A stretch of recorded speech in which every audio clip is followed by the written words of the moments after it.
I want you to pay close attention to what I'm about to say, because this is the kind of information that most people over 60 are never given. Not by their doctor, not by their pharmacist, not by anyone.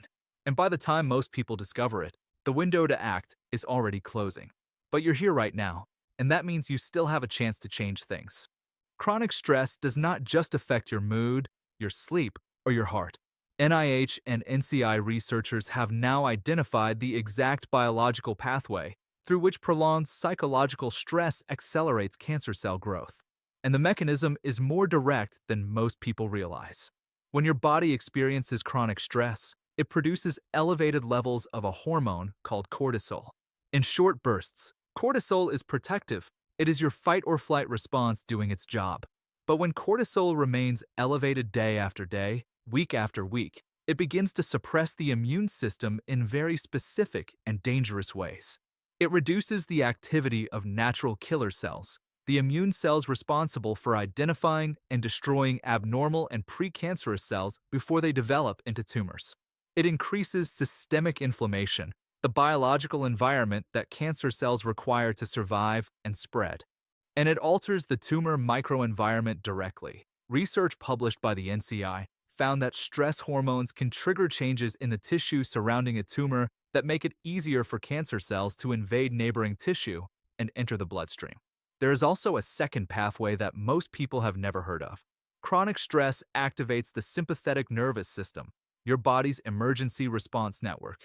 When this system is chronically activated, it releases adrenaline compounds that have been shown in laboratory studies to directly stimulate the growth and migration of cancer cells. This is not theoretical. This is peer-reviewed, published oncology research.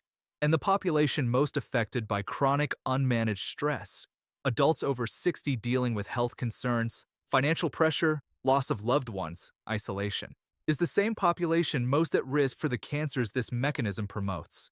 If this information has been valuable to you, please hit that subscribe button right now, and let's continue.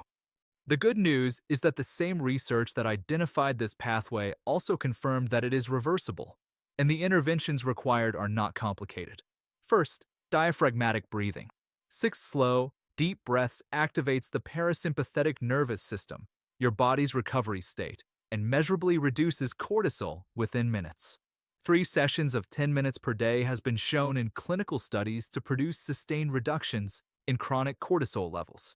Second, social connection. NIH research found that social isolation is as biologically damaging to immune function as smoking 15 cigarettes a day.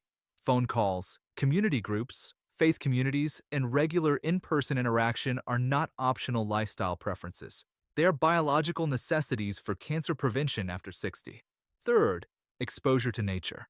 Studies from multiple institutions have confirmed that 20 minutes in a natural outdoor environment reduces cortisol, increases natural killer cell activity, and shifts the immune system toward a cancer protective state.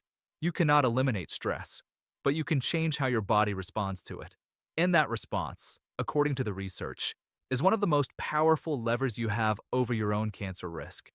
Before you go, remember this: small choices today can change everything tomorrow. Don't wait for a warning sign. Take care of yourself. I'll see you next time.